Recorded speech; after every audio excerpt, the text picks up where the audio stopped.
ko tinola sa panghon na may malunggay.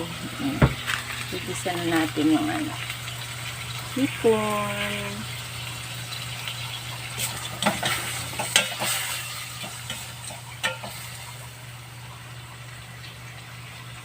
Igisa ko muna ang hipon.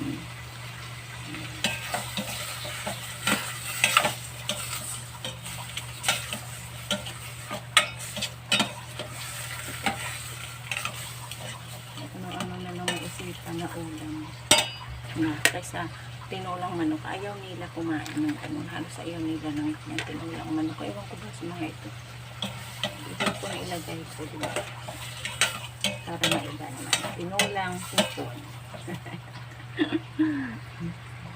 Nilagay ko na ang aking sayo.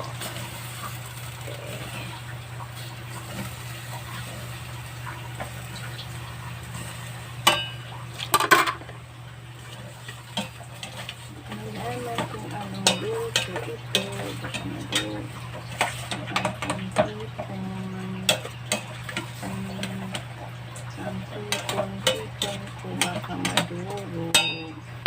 Lagyan natin ng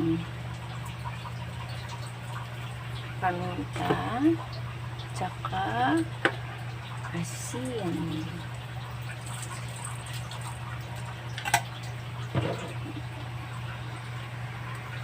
Lalagyan ko siya na para dagdag panlasa. Lagyan natin ng sabaw. Ayan na.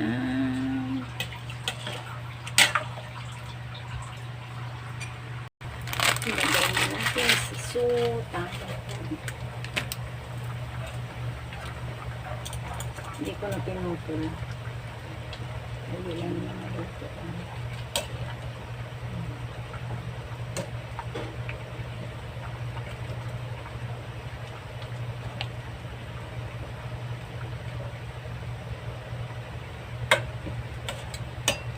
Tapos, ilagay ko na ang aking malunggay.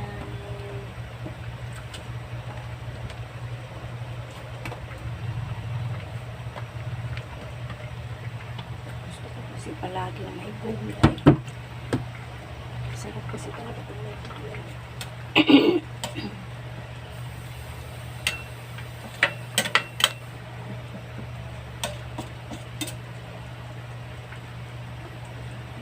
Pagkakulo, tapos na.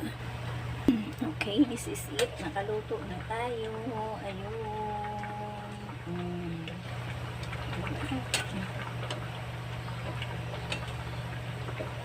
Mano ko kasi baka mamaya matuyo kasi yung sutanghon. Okay, bye-bye. Take care.